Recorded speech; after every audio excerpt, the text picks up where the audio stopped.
본 영상은 1974년 제2땅굴을 제보하여 대한민국을 구한 김부성 선생님의 실제 증언과 언론 보도를 바탕으로 제작되었습니다. 다만 인물의 구체적인 내면, 심리와 대화 내용은 시청자의 이해를 돕기 위해 작가의 상상력을 더해 재구성하였음을 밝힙니다. 대한민국의 안보를 위해 헌신하신 김부성 선생님과 순국 장병들께 깊은 경의를 표합니다.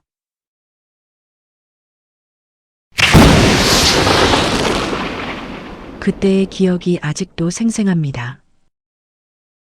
저는 지금 강원도 철원에 있습니다. 제2땅굴 앞입니다. 주차장에는 관광버스가 줄지어 서 있습니다. 서울에서 온 가족들, 수학여행 온 학생들, 외국인 관광객들이 삼삼오오 모여서 걷고 있습니다. 한 아이가 아버지 손을 잡고 걸어갑니다. 아빠, 땅굴이 뭐예요? 아버지가 웃으며 대답합니다. 옛날에 북한이 판 거야. 전쟁하려고. 무섭다. 괜찮아. 이제 안 무서워. 평화로운 풍경입니다. 하지만 저는 압니다. 이 땅굴이 발견되던 날 8명의 젊은 군인들이 이 어둠 속에서 영원히 멈춰섰다는 것을. 김호영 중사, 그때 25살이었습니다. 김재대 병장, 23이었습니다. 이영기 병장, 21이었습니다. 그리고 저는 압니다.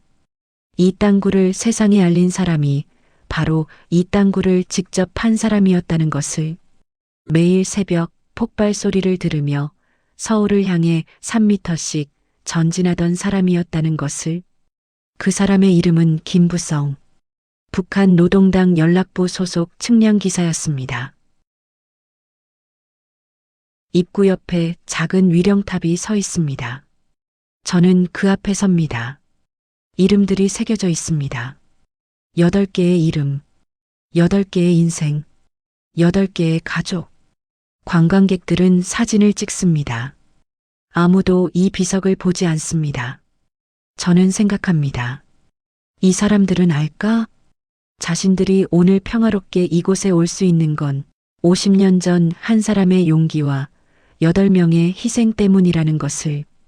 오늘 들려드릴 이야기는 1974년 9월 5일부터 시작됩니다.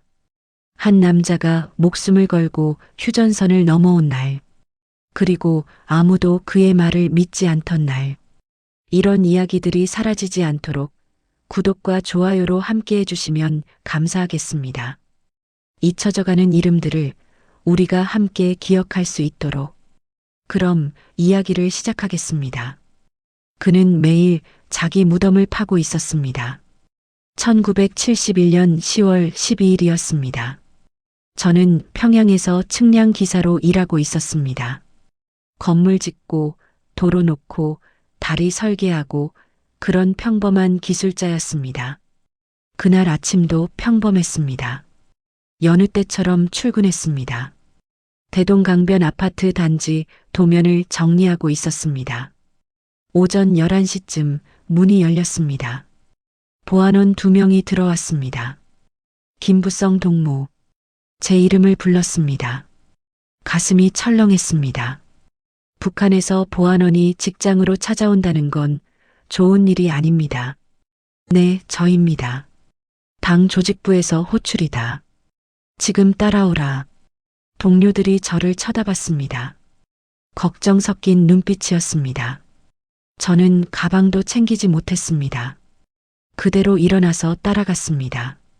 검은색 승용차에 탔습니다. 창문에 커튼이 쳐져 있었습니다. 20분쯤 가서 당 조직부 청사에 도착했습니다. 복도를 따라 걸었습니다.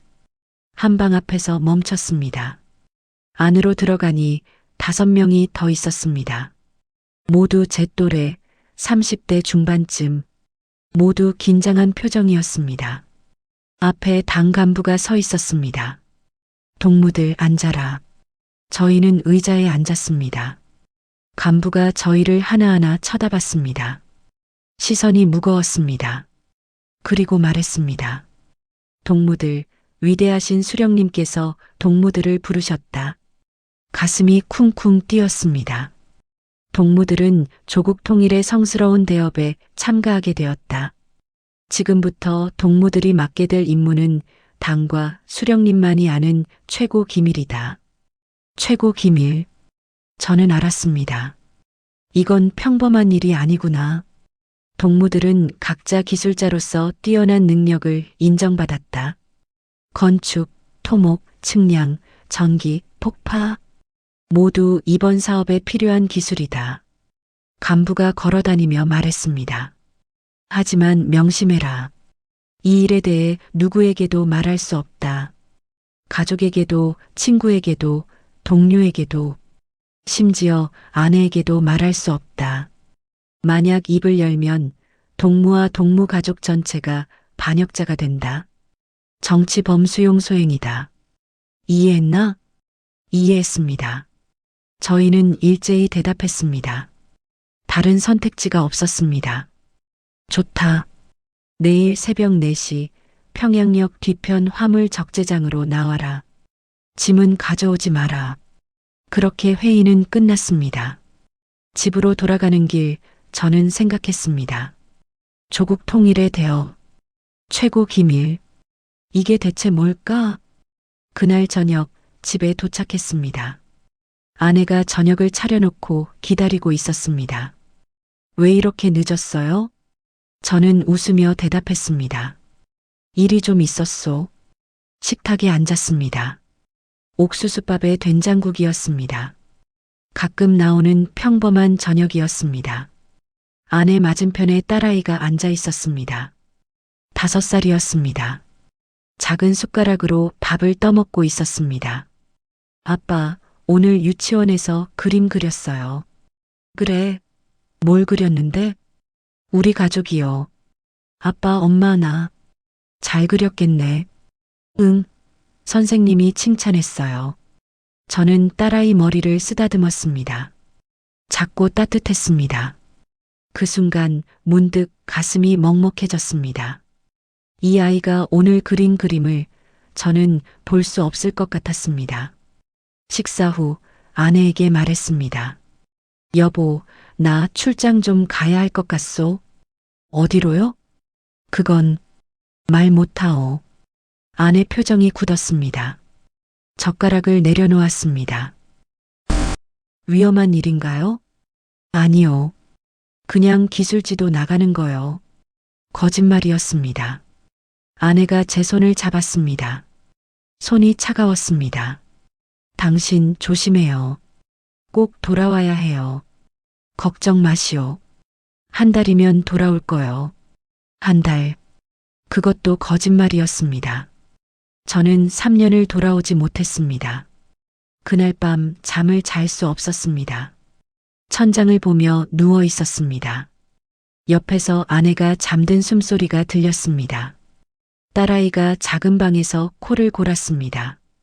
저는 생각했습니다. 내일부터 내 인생은 어떻게 될까? 그날 밤이 제 평범한 삶의 마지막 밤이었습니다. 다음 날 새벽 3시 30분에 일어났습니다. 아내와 딸은 아직 자고 있었습니다. 저는 조용히 옷을 입었습니다. 문을 나서기 전에 딸아이 방을 들여다봤습니다. 작은 이불 속에서 새우처럼 웅크리고 자고 있었습니다. 저는 그 모습을 한참 보고 있었습니다. 이게 언제 다시 볼 수 있을까? 1달? 아니면 문을 닫고 나왔습니다. 평양역 뒤편 화물 적재장에 도착했을 때 다른 5명이 이미 와 있었습니다. 군용 트럭이 왔습니다. 커다란 녹색 트럭이었습니다. 덮개가 씌워져 있어서 밖이 보이지 않았습니다. 타라. 트럭 뒷칸에 올라탔습니다. 트럭이 출발했습니다. 덜컹덜컹 흔들렸습니다. 몇 시간을 갔을까요? 시계도 없었고 밖도 보이지 않았으니 시간 감각이 없었습니다. 옆에 앉은 사람이 작은 소리로 말했습니다. 동무, 우리 어디 가는 거요? 모르겠소. 무슨 일을 하게 될까요? 그것도 모르겠소. 모두 불안한 표정이었습니다. 트럭이 멈췄습니다. 내려라. 밖으로 나왔습니다. 산이었습니다. 깊은 산속이었습니다. 사방이 나무였습니다. 어디인지 몰랐습니다. 한 장교가 다가왔습니다. 동무들 따라오라. 산길을 올라갔습니다. 10분쯤 걸었을 때 뭔가가 보였습니다. 바위 틈처럼 보이는 구멍이었습니다. 여기다. 안으로 들어가 봐라. 저희는 망설였습니다. 빨리 들어가라. 할 수 없이 한 명씩 몸을 굽혀 안으로 들어갔습니다. 안은 어두웠습니다. 헤드랜턴을 켜고 들어갔습니다. 5미터쯤 기어 들어갔을 때 통로가 넓어졌습니다. 그리고 저는 봤습니다. 거대한 지하 터널이었습니다. 두 사람이 나란히 서서 걸을 수 있는 크기였습니다. 벽은 거칠게 폭파한 흔적이 있는 화강암이었습니다. 통로가 어둠 속으로 쭉 뻗어 있었습니다. 끝이 보이지 않았습니다. 저는 그 순간 깨달았습니다. 땅굴이었습니다.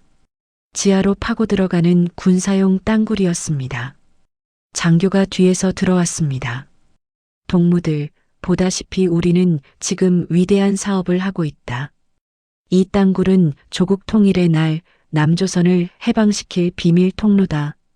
저희는 아무 말도 하지 못했습니다. 우리는 지금 휴전선 밑을 뚫고 있다.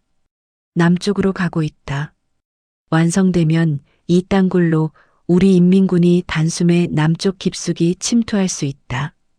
동무들의 임무는 이 땅굴이 정확한 방향으로, 정확한 깊이로 안전하게 뚫리도록 측량하고 설계하는 것이다. 동무들이 실수하면 땅굴이 무너진다. 알겠나? 알겠습니다. 좋다. 지금부터 동무들은 이곳에서 살게 될 것이다.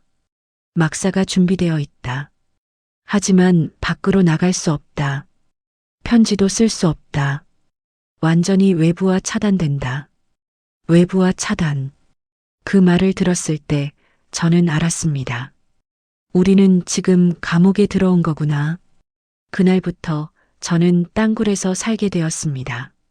막사는 천막이었습니다. 6명이 한 천막을 썼습니다. 첫날 밤 저는 천막 안에 누워 있었습니다. 천장을 보고 있었습니다. 천막 사이로 별이 보였습니다. 생각했습니다. 아내는 지금 뭘 하고 있을까? 딸아이는 잠들었을까? 나는 지금 뭘 하고 있는 거지? 하지만 선택권이 없었습니다. 거부하면 저와 제 가족이 사라집니다. 그래서 저는 이랬습니다. 매일 땅굴을 쟀습니다. 다음 날부터 일이 시작되었습니다. 새벽 3시 기상이었습니다. 세면하고 간단히 옥수수죽을 먹었습니다. 반찬은 김치 한 조각이 전부였습니다. 3시 30분 장비를 들고 땅굴로 들어갔습니다. 땅굴 안은 축축했습니다. 벽에서 물이 스며나왔습니다. 천장에서 물방울이 떨어졌습니다. 공기가 탁했습니다. 숨쉬기가 힘들었습니다. 4시 정각 폭파 작업이 시작되었습니다. 첫 폭발이 울렸습니다. 땅굴 전체가 흔들렸습니다. 먼지가 치솟았습니다.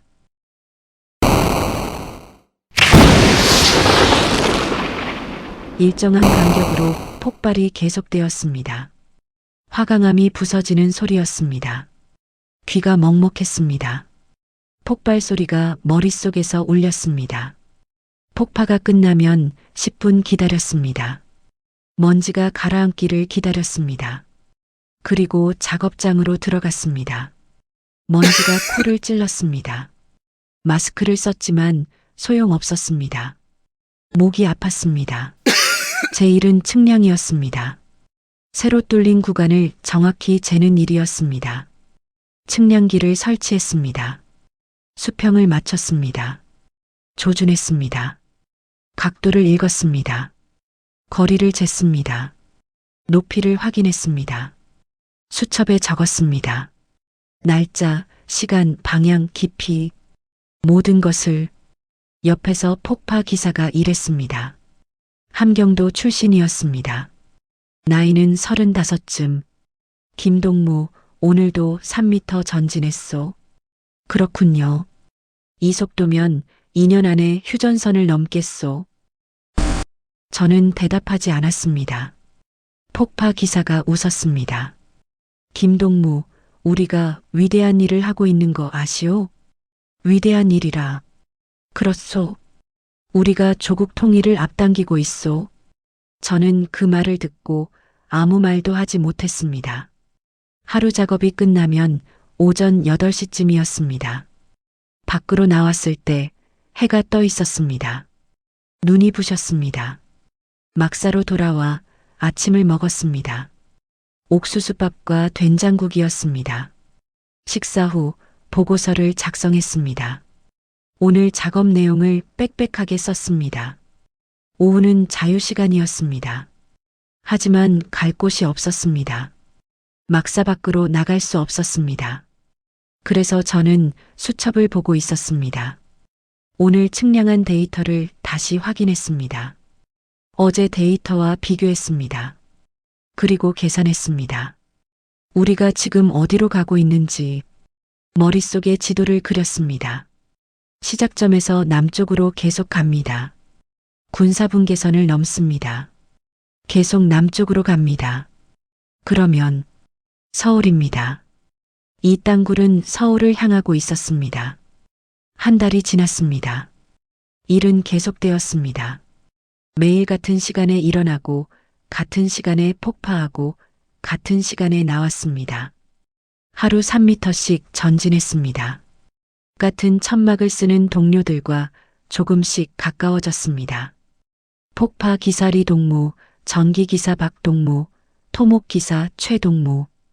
우리는 밤에 가끔 작은 소리로 이야기를 나눴습니다. 김동무, 집에 가족 있소? 우리 동무가 물었습니다. 네, 아내와 딸이 있습니다. 딸이 몇 살이요? 5살입니다. 그렇군. 나도 아들이 있소. 7살이요. 우리 동무가 담배를 피웠습니다. 희미한 불빛이 얼굴을 비쳤습니다. 언제쯤 돌아갈 수 있을까요? 제가 물었습니다. 우리 동무가 담배 연기를 내뿜었습니다. 모르겠소. 하지만 빨리는 아닐 거요. 왜요? 이 일이 그렇게 간단한 일이겠소? 그날 밤 저는 또 잠을 잘 수 없었습니다. 어느 날 밤 저는 막사 밖으로 나왔습니다. 경비병에게 화장실 간다고 말하고 나왔습니다. 별이 보였습니다. 북극성이었습니다. 평양에서도 이별을 봤습니다. 아내와 함께 봤습니다. 결혼하던 해여름이었습니다. 대동강변을 걷다가 하늘을 올려다봤습니다. 저 별 보이요? 저게 북극성이요. 아내가 물었습니다. 그래서요? 북쪽을 가리키는 별이요. 길 잃었을 때 찾는 별이요. 아내가 웃었습니다. 당신은 길 잃을 일 없을 거예요. 측량 기사잖아요. 그때는 그랬습니다. 저는 길을 아는 사람이었습니다. 지도를 그리고 좌표를 찾고 방향을 알려주는 사람이었습니다. 그런데 지금 저는 길을 잃었습니다. 어디로 가야 할지 모르겠습니다. 계속 여기서 일해야 할까요? 아니면 도망쳐야 할까요? 그리고 그 별은 제가 돌아갈 수 없는 곳을 가리키고 있습니다. 평양을, 아내를, 딸아이를. 아빠 언제 와요? 딸아이가 물었을까요? 잠깐만 기다려. 아빠 금방 올게. 아내가 대답했을까요? 하지만 저는 오지 못했습니다. 한 달이 지났습니다. 2달이 지났습니다. 석 달이 지났습니다. 매일 새벽 폭발 소리가 울렸습니다. 그 소리를 들으며 문득 생각했습니다. 딸아이는 지금 몇 살이지? 떠날 때 5살이었습니다. 지금은 몇 개월이 지났으니 6살쯤 되었겠군요. 유치원을 졸업했을까요? 키는 얼마나 컸을까요? 저는 그 얼굴을 본 적이 없습니다. 그날 밤 리 동무가 저에게 다가왔습니다. 김동무, 한 가지 물어봐도 되겠소? 네, 말씀하십시오. 김동무는 이 일이 옳다고 생각하시오? 저는 리 동무를 쳐다봤습니다. 무슨 말씀이십니까? 이 땅굴 말이요. 우리가 지금 하고 있는 이 일 말이요. 리 동무의 목소리가 떨렸습니다. 저는 모르겠습니다. 나도 모르겠소. 하지만 한 가지는 알겠소. 이 땅굴이 완성되면 많은 사람이 죽을 거요. 김동무 남쪽 사람들도 우리와 같은 조선 사람이요. 그걸 우리가 모를 리 없소. 저는 아무 대답도 하지 못했습니다. 리 동무가 한숨을 쉬었습니다. 하지만 우리는 어쩔 수 없소. 명령이요. 거부하면 우리가 죽소. 그리고 리 동무는 자리로 돌아갔습니다. 저는 한참을 그 자리에 앉아 있었습니다. 3개월이 더 지났습니다. 1972년 2월이었습니다. 어느 날 장교가 도면을 가져왔습니다. 김부성 동무 전체 도면을 그려야 한다. 입구부터 끝까지 모든 좌표와 깊이를 표시해라. 알겠습니다. 저는 도면 작업에 들어갔습니다. 큰 제도용지를 펼쳤습니다. 자와 연필을 들었습니다. 매일 측량한 데이터를 바탕으로 하나하나 선을 그었습니다. 3m 전진, 선을 긋습니다. 3m 전진, 선을 긋습니다. 방향 수정, 약간 휩니다. 깊이 변화, 아래로 내려갑니다. 일주일 동안 도면을 그렸습니다. 그리고 완성했을 때 저는 깨달았습니다. 이게 단순한 통로가 아니라는 것을. 도면을 보면 땅굴은 입구에서 시작해서 지하 깊이 내려갑니다. 그리고 남쪽으로 쭉 갑니다. 중간에 넓은 공간이 있습니다. 병력 대기 공간입니다. 끝부분에서 땅굴이 3갈래로 나뉩니다. 3개의 출구입니다. 모두 군사분계선 남쪽에 있습니다. 저는 계산했습니다. 이 땅굴로 몇 명이 지나갈 수 있는지 2사람이 나란히 걸을 수 있는 크기입니다. 구보로 뛰면 시간당 수천 명씩 지나갈 수 있습니다. 하루면 수만 명 이상입니다. 수만 명이 하룻밤 사이에 아무도 모르게 남쪽 한복판에 나타나는 겁니다. 우리 군이 북쪽을 보고 경계하고 있는데 뒤에서 튀어나오는 겁니다. 혼란에 빠집니다. 전선이 무너집니다. 서울까지 단숨에 밀고 들어갑니다. 저는 그 순간 알았습니다. 이건 통로가 아니라 칼이었습니다. 대한민국의 심장을 겨눈 칼이었습니다. 도면을 그리다가 연필을 멈췄습니다. 제 손이 떨렸습니다. 이 선 하나하나가 누군가의 아버지를 죽이는 선입니다. 누군가의 남편을 죽이는 선입니다. 누군가의 아들을 죽이는 선입니다. 그리고 저는 문득 깨달았습니다. 제 딸아이도 아버지 없이 자라고 있다는 것을. 떠날 때 5살이었는데 이제 거의 1년이 지났습니다. 6살입니다. 아빠가 언제 오는지도 모른 채 매일 기다리고 있을 겁니다. 엄마, 아빠는 언제 와요? 조금만 기다려. 금방 올 거야. 매일 같은 대화를 나눴을 겁니다. 하지만 저는 가지 못했습니다. 저는 뭘 하고 있는 걸까요? 나는 기술자입니다. 사람들이 안전하게 살도록, 편하게 살도록 돕는 사람입니다. 건물을 짓고 다리를 놓고 도로를 내는 사람입니다. 그런데 지금 나는 사람을 죽일 도구를 만들고 있습니다. 같은 민족을 죽일 도구를 만들고 있습니다. 남쪽 사람들도 우리와 같은 한국 사람입니다. 같은 언어를 쓰고 같은 역사를 가진 사람들입니다. 단지 전쟁 때 갈라졌을 뿐입니다. 그런데 저는 그들을 공격할 땅굴을 측량하고 있습니다. 양심이 아팠습니다. 가슴이 답답했습니다. 숨이 막혔습니다. 그날 밤 저는 잠을 잘 수 없었습니다. 생각했습니다. 내가 한 일이 옳았을까? 계속 여기서 일하는 게 맞을까? 밖에 나가서 담배를 피웠습니다. 별을 봤습니다. 딸아이 얼굴이 떠올랐습니다. 아빠, 오늘 그림 그렸어요. 우리 가족이요. 그 목소리가 귓가에 맴돌았습니다. 저는 그 그림을 보지 못했습니다. 앞으로도 보지 못할 겁니다. 왜냐하면 저는 여기서 사라질 테니까요. 시청자 여러분, 만약 여러분이라면 어떻게 하시겠습니까? 가족을 지키기 위해 양심을 버리시겠습니까? 아니면 양심을 지키기 위해 가족을 위험에 빠뜨리시겠습니까? 저는 그날 밤 답을 찾지 못했습니다. 하지만 한 가지는 알았습니다. 이대로는 안 된다는 것을. 1년이 더 지났습니다. 1973년 봄이었습니다. 땅굴 공사는 계속되었습니다. 어느 날 새로운 사람이 왔습니다. 전기기사였습니다. 땅굴 안에 조명을 더 설치하는 일을 맡았습니다. 그 사람을 처음 봤을 때 익숙한 느낌이 들었습니다. 며칠을 생각하다가 기억났습니다. 3년 전 평양 김일성 광장 확장 공사 때 봤던 사람이었습니다.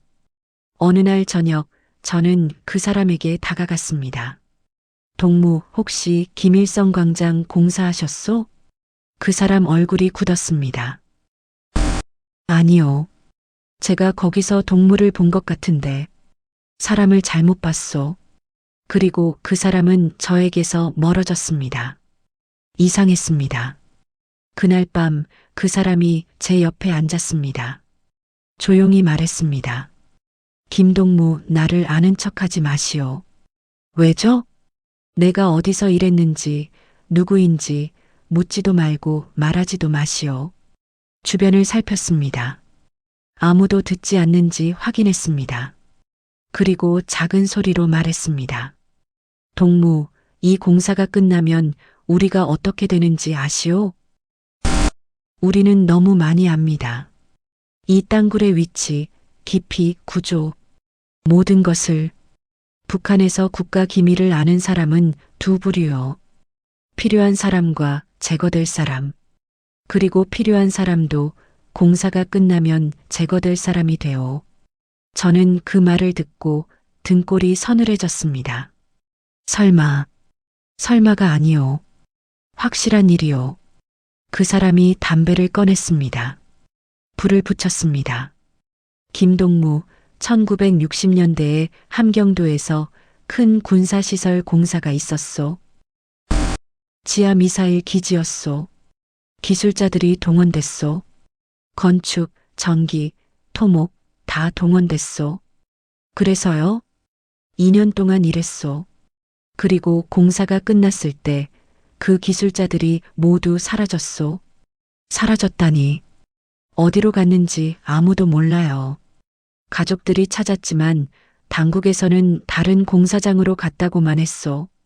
저는 입이 바짝 말랐습니다. 그게 정말입니까? 내 사촌이 그중 하나였소. 당국에서는 명양 탄광으로 갔다고 했소. 하지만 우리 가족이 명양 탄광에 갔을 때 그 사람은 없었소. 명단에도 없었소. 그 사람이 담배 연기를 길게 내뿜었습니다. 완전히 사라진 거요. 이름도 기록도 모든 게. 그런 일이. 북한에서 비밀을 지키는 가장 확실한 방법은 아는 사람을 없애는 거요. 그 말을 듣고 저는 온몸에 소름이 돋았습니다. 그럼 우리도. 그렇소. 이 공사가 끝나면 우리도 사라질 거요. 하지만 우리는 당에서 선발한 사람들이 아닙니까? 그래서 더 위험한 거요. 우리가 능력이 있다는 건 우리가 위험하다는 뜻이기도 하오. 그 사람이 제 어깨를 툭 쳤습니다. 김동무, 이 일이 끝나기 전에 방법을 찾아야 하오. 공사 끝나고 나면 늦소. 어떤 방법을요? 그건 각자 알아서 해야 하오. 그리고 그 사람은 일어났습니다. 다음 날 저녁 그 사람이 사라졌습니다. 막사에 없었습니다. 며칠 후 공지가 왔습니다. 전기기사 박 동무는 건강 문제로 평양으로 돌아갔다. 저는 알았습니다. 건강 문제가 아니라는 것을. 그날 밤 리 동무가 제게 다가왔습니다. 김동무 들었소? 네, 들었습니다. 박 동무가 도망치려다 잡힌 것 같소? 정말입니까? 확실하진 않지만 그렇게 알고 있소. 리 동무가 한숨을 쉬었습니다. 김동무 조심하시오. 이상한 생각하지 마시오. 도망치려다 잡히면 우리뿐만 아니라 가족도 끝이요. 저는 고개를 끄덕였습니다. 하지만 마음속으로는 생각했습니다.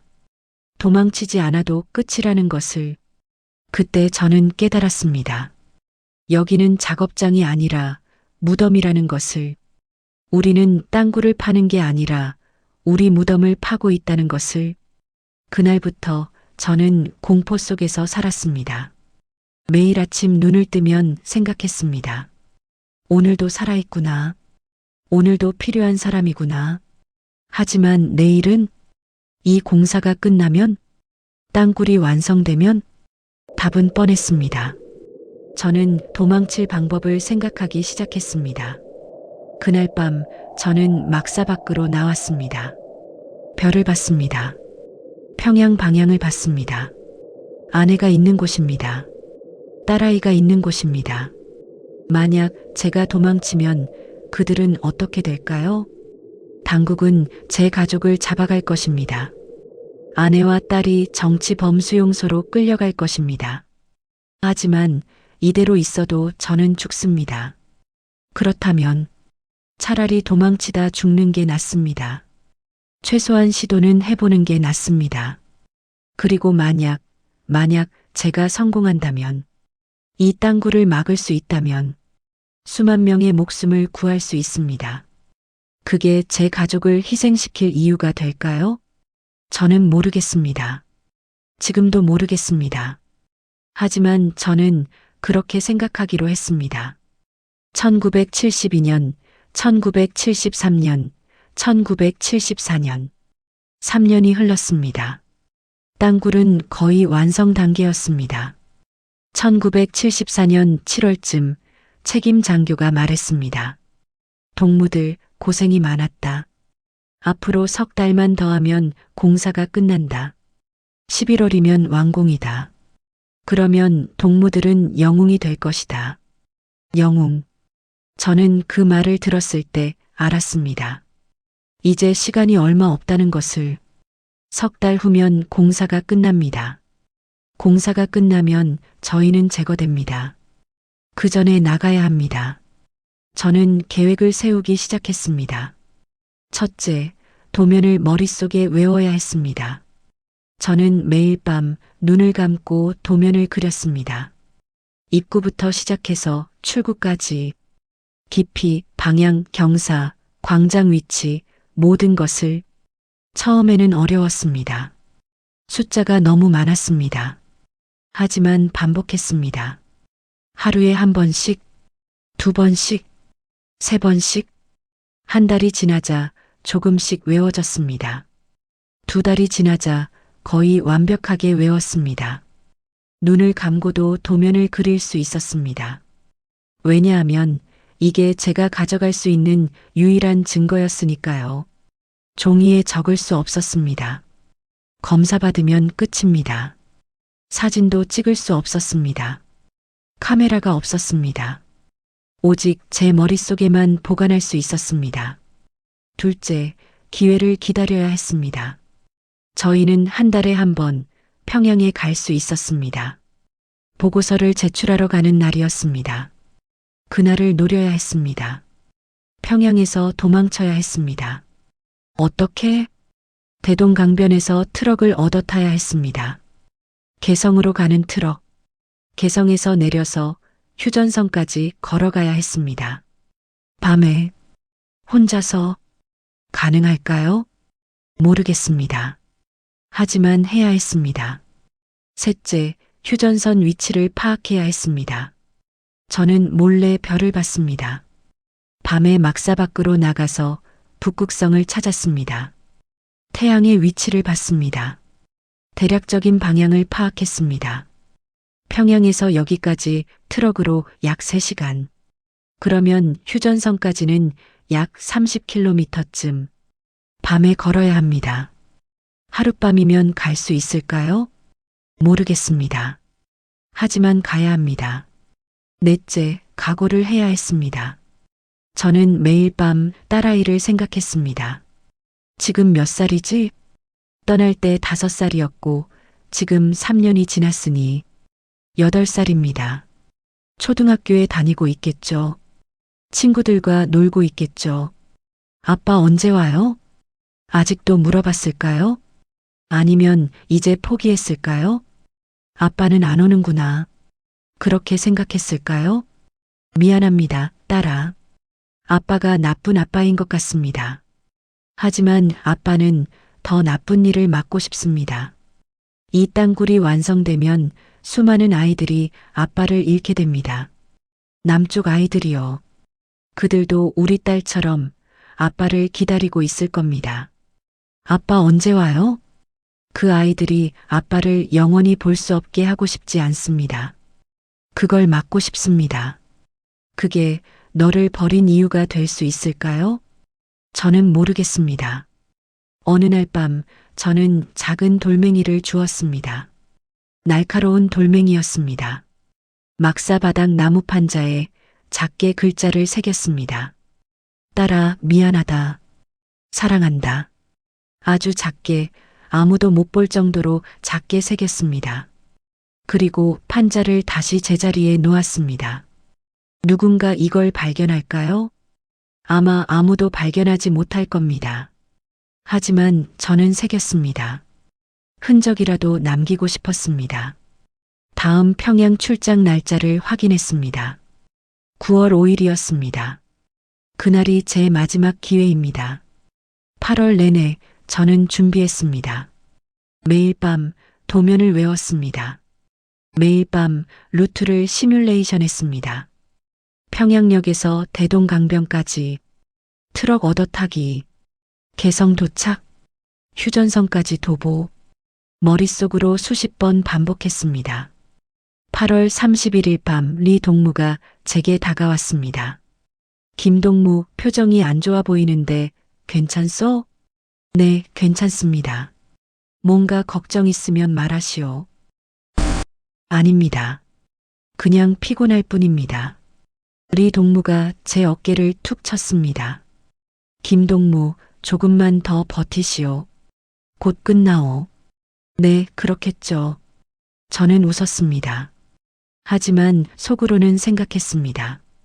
리 동무, 미안합니다. 저는 곧 여기를 떠납니다. 당신을 두고 갑니다. 9월 4일 밤, 마지막 밤이었습니다. 저는 잠을 잘 수 없었습니다. 내일이면 모든 게 끝납니다. 성공하면 저는 자유를 얻습니다. 실패하면 저는 죽습니다. 어느 쪽이든 내일이 마지막입니다. 그날이 왔습니다. 1974년 9월 5일 목요일, 새벽 3시에 일어났습니다. 평소와 똑같았습니다. 하지만 제 마음은 달랐습니다. 오늘이 마지막이라는 걸 알았습니다. 오전 5시 군용 트럭이 왔습니다. 김부성, 리, 박, 평양 가서 보고하라. 알겠습니다. 트럭에 탔습니다. 트럭이 출발했습니다. 저는 창밖을 봤습니다. 산이었습니다. 나무가 빽빽했습니다.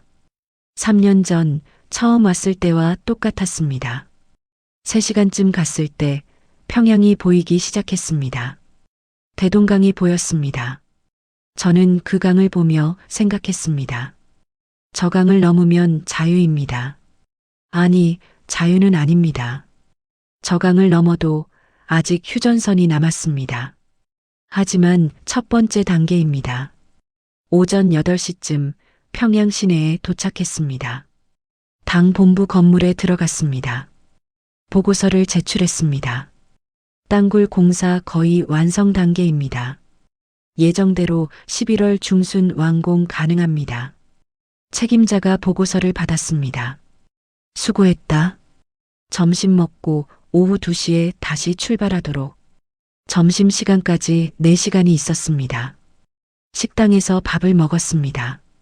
다른 2명은 맛있게 먹었습니다. 저는 목이 메었습니다. 손이 떨렸습니다. 김동무 괜찮소? 우리 동무가 물었습니다. 네, 괜찮습니다. 많이 피곤해 보이는데 조금 그렇습니다. 식사 후 한 사람이 말했습니다. 나는 담배 좀 사러 가야겠소. 나는 화장실 좀 가야겠소. 저는 대답했습니다. 그리고 혼자 건물을 나왔습니다. 밖은 햇살이 따뜻했습니다. 평양 거리에는 사람들이 걸어 다녔습니다. 평범한 풍경이었습니다. 저는 그 속으로 걸어 들어갔습니다. 아무도 저를 수상하게 보지 않았습니다. 저는 대동강 쪽으로 걸었습니다.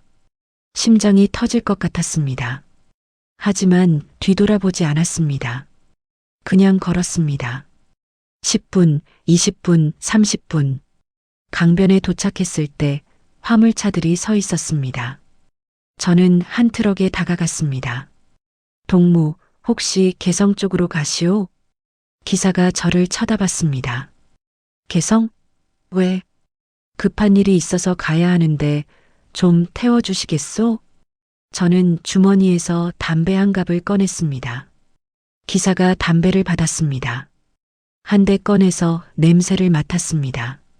타시오. 어차피 개성 가는 길이요. 트럭 조수석에 탔습니다. 트럭이 출발했습니다. 평양이 멀어졌습니다. 창밖을 보며 저는 생각했습니다. 아내 얼굴이 떠올랐습니다. 딸아이 얼굴이 떠올랐습니다. 미안합니다. 용서해 주세요. 나는 살고 싶었습니다. 그리고 이 땅굴을 막고 싶었습니다. 1시간, 2시간. 개성이 가까워졌습니다. 기사가 물었습니다. 동무, 개성에서 뭐 하실 거요? 친척 좀 만나러 갑니다. 그렇군. 저녁까지는 다녀오시오. 그 이후엔 통행증 없으면 못 다니오. 알겠습니다. 오후 2시쯤 개성에 도착했습니다. 여기서 내리시오. 고맙습니다. 차에서 내렸습니다. 개성 시내였습니다. 저는 남쪽을 향해 걸었습니다. 해가 서쪽으로 기울고 있었습니다. 개성 시내를 벗어났습니다. 산으로 들어갔습니다. 오후 3시, 4시, 5시, 6시, 7시. 해가 졌습니다. 어둠이 내렸습니다. 저는 계속 걸었습니다. 북극성을 보고 방향을 확인했습니다. 남쪽입니다. 계속 남쪽으로. 다리가 아팠습니다. 목이 말랐습니다. 개울물을 마셨습니다. 계속 걸었습니다. 밤 9시, 10시. 어둠 속에서 계속 걸었습니다. 넘어졌습니다. 일어났습니다. 계속 걸었습니다. 밤 10시쯤 소리가 들렸습니다. 경비병이었습니다. 저는 숨었습니다. 나무 뒤에 웅크렸습니다. 경비병 2명이 지나갔습니다. 그들이 지나간 후 저는 다시 일어났습니다. 더 조심스럽게 걸었습니다. 밤 11시쯤 철조망이 보였습니다. 휴전선이었습니다. 철조망이 쭉 펼쳐져 있었습니다. 철조망 너머가 남쪽입니다. 자유입니다. 살 수 있는 곳입니다. 경비병이 보였습니다. 100m쯤 떨어진 곳에 초소가 있었습니다. 기다렸습니다. 10분, 20분, 30분. 경비병이 움직였습니다. 그 순간 저는 뛰었습니다. 철조망을 향해 뛰었습니다. 철조망에 닿았습니다. 손을 뻗었습니다. 가시에 손이 찢어졌습니다. 피가 났습니다. 하지만 개의치 않았습니다. 올라갔습니다. 철조망을 넘었습니다. 뒤에서 소리가 들렸습니다. 거기 서라. 서라. 쏜다. 저는 계속 뛰었습니다. 남쪽으로. 남쪽으로. 그리고 총소리가 들렸습니다. 총알이 지나갔습니다. 옆에 흙이 튀었습니다. 저는 엎드렸습니다. 기어갔습니다. 얼마나 기어갔을까요? 손이 찢어졌습니다. 무릎이 깨졌습니다. 온몸이 흙투성이었습니다. 하지만 계속 기어갔습니다. 그리고 불빛이 보였습니다. 남쪽 초소였습니다. 저는 소리쳤습니다. 저는 북한 사람입니다. 귀순하러 왔습니다. 땅굴이 있습니다. 땅굴을 막아야 합니다. 불빛이 저를 비쳤습니다. 군인들이 달려왔습니다. 손들어. 저는 손을 들었습니다. 저는 북한에서 왔습니다. 김부성입니다. 땅굴 측량 기사입니다. 땅굴? 네, 북한이 지금 휴전선 밑으로 땅굴을 파고 있습니다. 제가 그걸 직접 측량했습니다. 3년 동안 군인들이 서로 쳐다봤습니다. 일단 데려가라. 저는 군용 지프에 실렸습니다. 그렇게 저는 대한민국에 왔습니다. 하지만 여기서부터가 진짜 싸움이었습니다. 저는 조사를 받았습니다. 전방부대, 사단본부, 군단본부, 국군정보사령부, 중앙정보부 같은 질문을 수십 번 반복했습니다. 이름이 뭡니까? 김부성입니다. 직업은? 측량기사입니다. 어디서 일했습니까? 노동당 연락부 53연락소입니다. 무슨 일을 했습니까? 땅굴 측량을 했습니다. 땅굴이요? 네, 남침용 땅굴입니다. 조사관들은 매번 같은 반응을 보였습니다. 의심스러운 표정, 반신반의하는 눈빛. 첫 번째 조사, 전방 부대 정보과 김 선생 땅굴이라니. 그게 정말입니까? 네, 정말입니다. 휴전선 밑에 땅굴을 판다고요? 네. 다이너마이트로 폭파해서 뚫었습니다. 제가 3년 동안 그 일을 했습니다. 증거가 있습니까?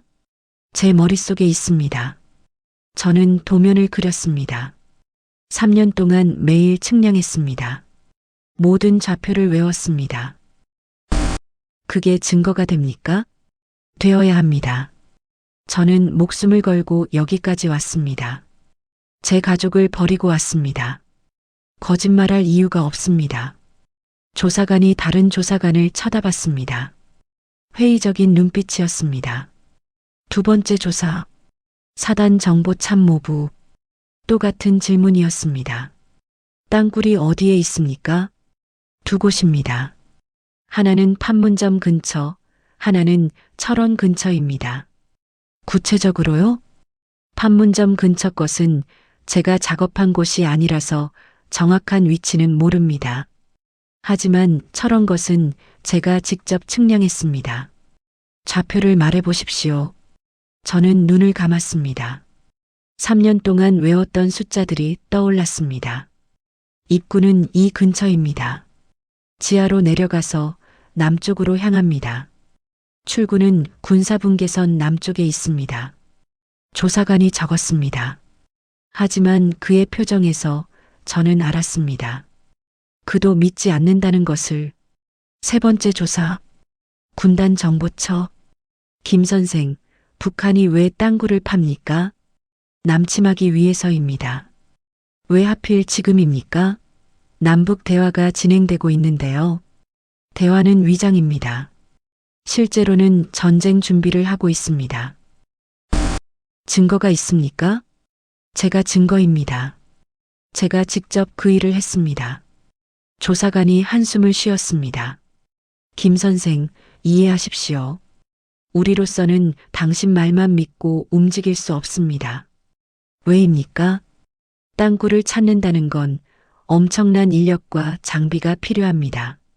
그리고 만약 없으면 우리가 국제적으로 망신을 당합니다. 하지만 정말로 있습니다. 검토해 보겠습니다.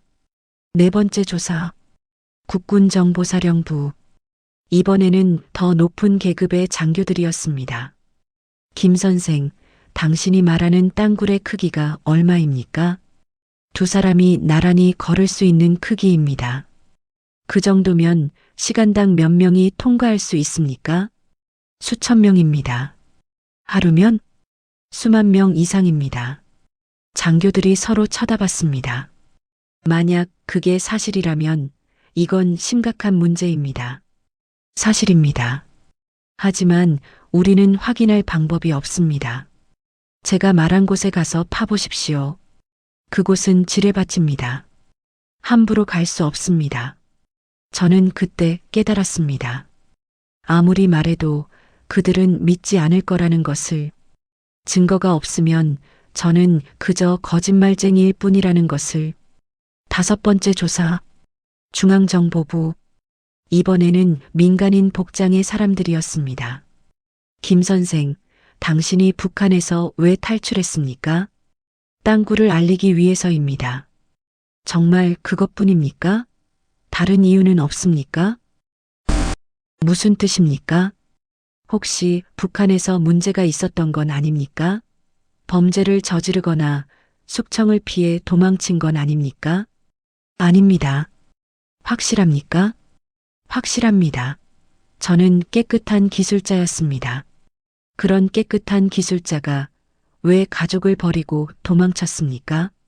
저는 그 질문을 듣고 화가 났습니다. 가족을 버린 게 아닙니다. 수만 명의 목숨을 구하기 위해 희생한 겁니다. 수만 명이요? 과장이 심하군요. 과장이 아닙니다. 그 땅굴로 북한군이 침투하면 전쟁이 일어납니다. 전쟁이 일어나면 얼마나 많은 사람이 죽습니까? 침착하십시오. 어떻게 침착합니까? 시간이 없습니다. 땅굴이 완성되기 전에 막아야 합니다. 조사관이 저를 쳐다봤습니다. 차가운 눈빛이었습니다. 김 선생, 우리는 당신을 믿고 싶습니다. 하지만 당신 말을 뒷받침할 증거가 없습니다. 제가 증거입니다. 그건 증거가 아닙니다. 그건 그냥 주장입니다. 저는 그때 무너졌습니다. 제가 뭘 위해 여기까지 왔습니까? 가족을 버리고, 목숨을 걸고, 총알을 피해서, 철조망을 넘어서. 그런데 아무도 제 말을 믿지 않습니다. 그들은 저를 보호시설에 머물게 했습니다. 작은 방이었습니다. 창문에 철창이 있었습니다. 감옥 같았습니다. 그날 밤 저는 창밖을 봤습니다. 별이 보였습니다. 같은 하늘이었습니다. 북한에서 보던 하늘과 같은 하늘이었습니다. 하지만 저는 달라졌습니다. 북한에서는 저는 땅굴을 파는 사람이었습니다. 여기서는 저는 거짓말쟁이였습니다. 저는 울었습니다. 처음으로 소리내어 울었습니다. 미안합니다, 여보. 미안합니다, 딸아. 내가 잘못했습니다. 하지만 울음소리는 작은 방 안에서만 울렸습니다. 시청자 여러분, 진실을 말했는데 아무도 믿지 않는다면 그 진실은 거짓이 되는 걸까요? 여러분은 어떻게 생각하십니까? 그런데 기적이 일어났습니다. 1974년 11월 15일, 제가 귀순한 지 2달하고 열흘이 지났을 때였습니다. 아침 일찍 조사관이 달려왔습니다. 김 선생, 김 선생. 네, 무슨 일입니까? 당신 말이 맞았습니다. 예, 연천에서 땅굴이 발견됐습니다. 저는 그 말을 듣고 한참 서 있었습니다. 정말입니까? 네, 정말입니다. 우리 군 수색대가 땅 밑에서 수증기가 올라오는 걸 발견했습니다. 파보니 정말로 땅굴이 있었습니다. 조사관이 신문을 펼쳐 보였습니다. 일면 톱 기사였습니다. 북한 남침용 땅굴 발견.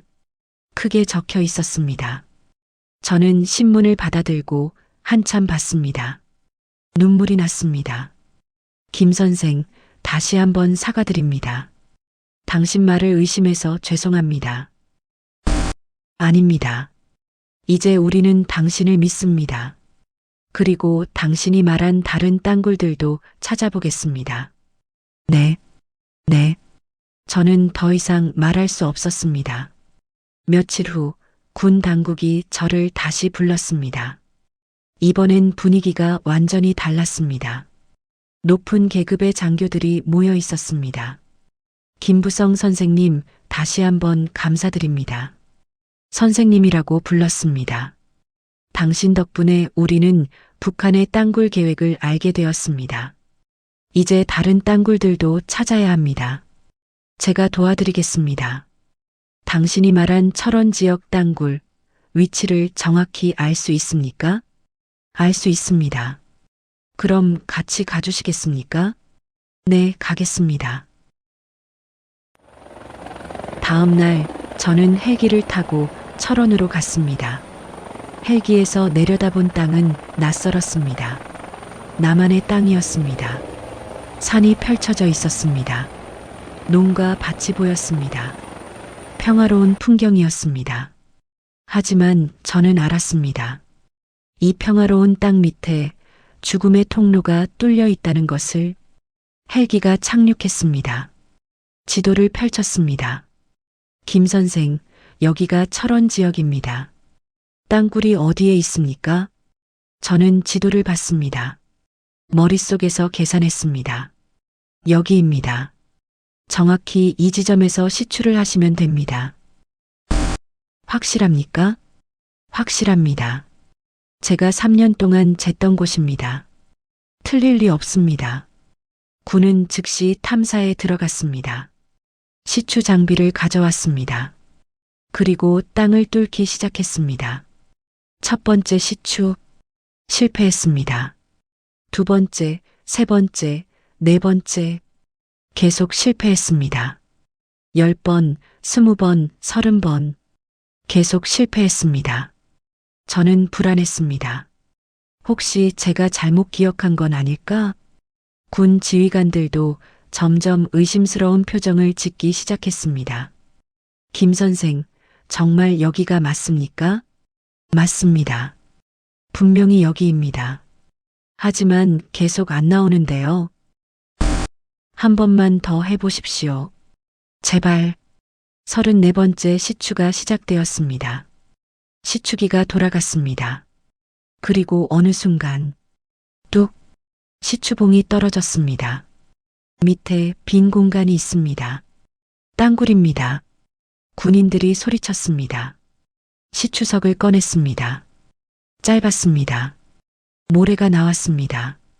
바다 모래였습니다. 화학 실험을 했습니다. 시추석에서 화약 성분이 검출되었습니다. 땅굴이 있었습니다. 정말로 있었습니다. 제 말이 맞았습니다.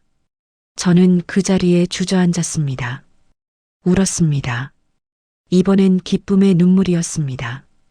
더 확실한 시추가 계속되었습니다. 시추공 안으로 물을 넣었는데 빨려 들어갔습니다. 땅굴이 맞았습니다.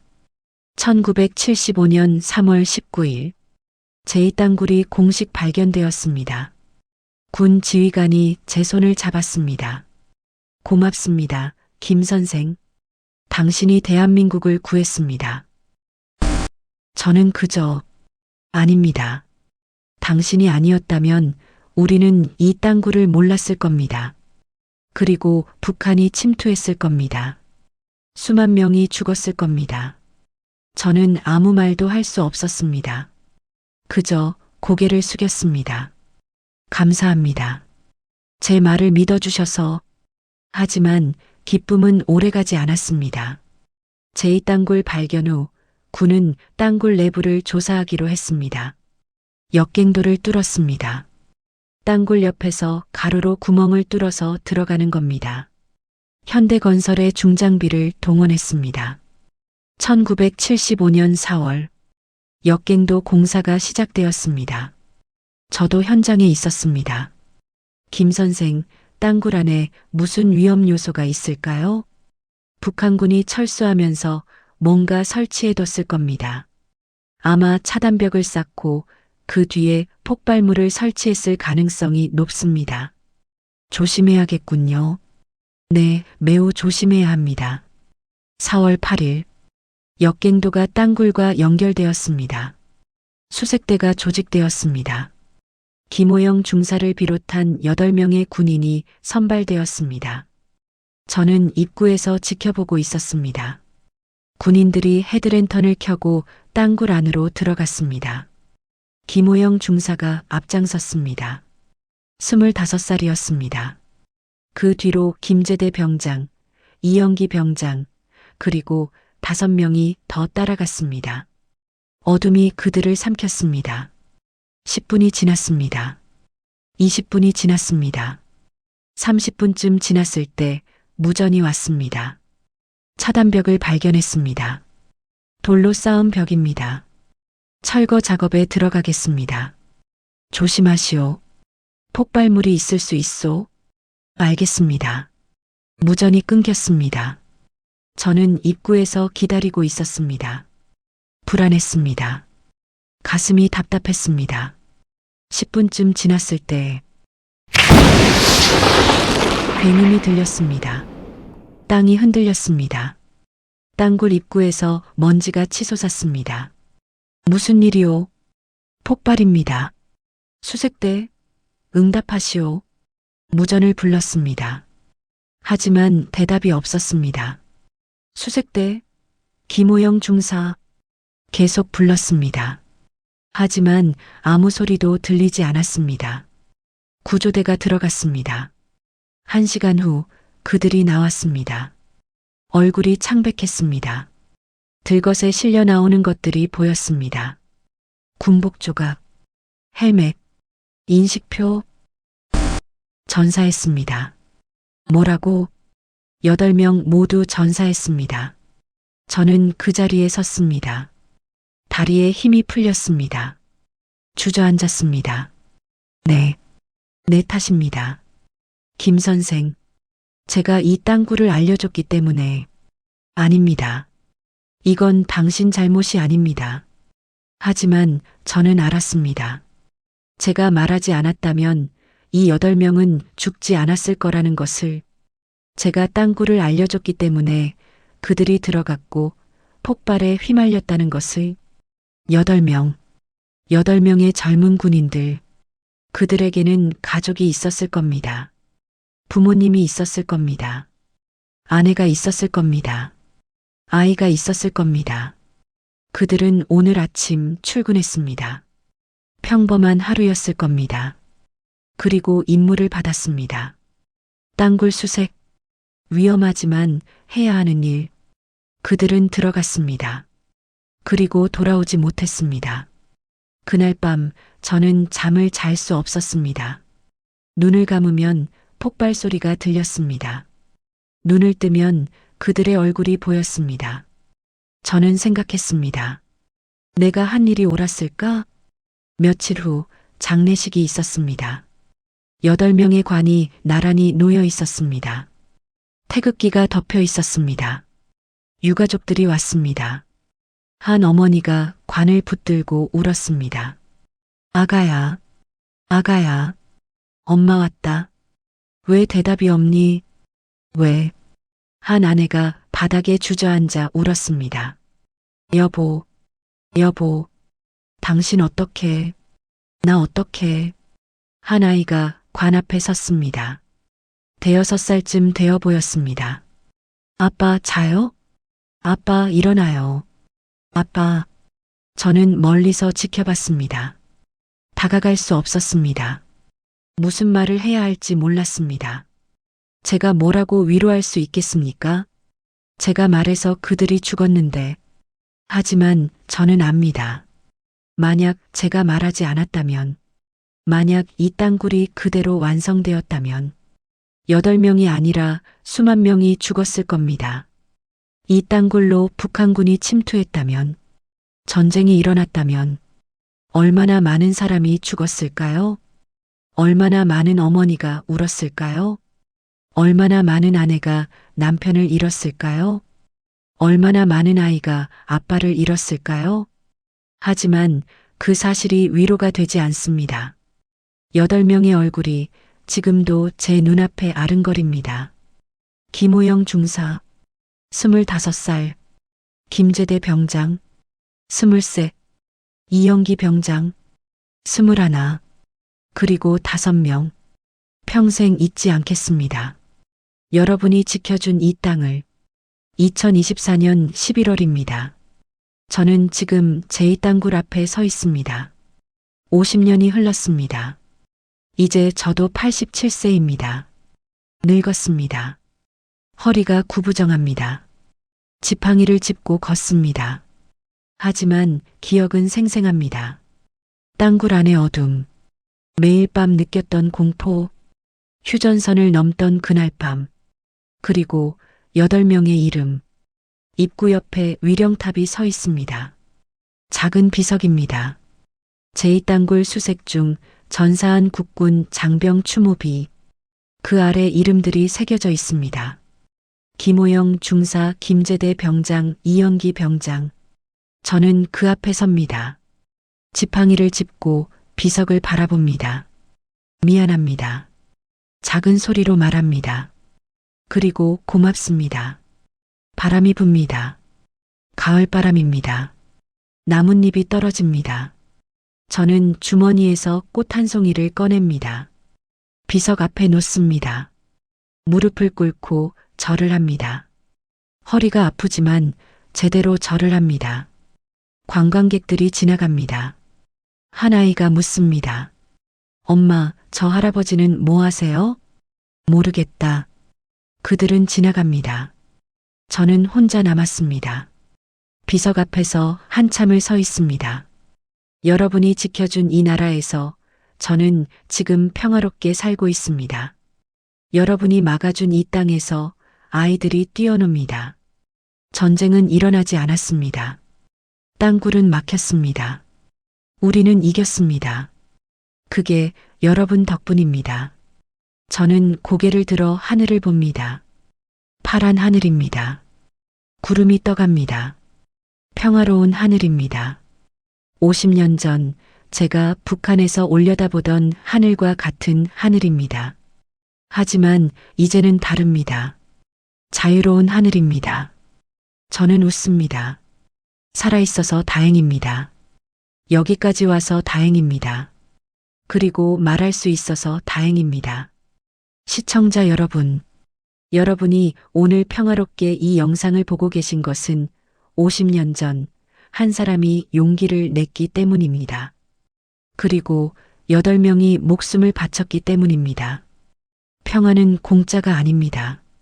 누군가의 용기와 누군가의 희생으로 만들어집니다. 오늘 제2땅굴에 가신다면 위령탑 앞에서 잠시 멈춰 서 주십시오. 그리고 기억해 주십시오.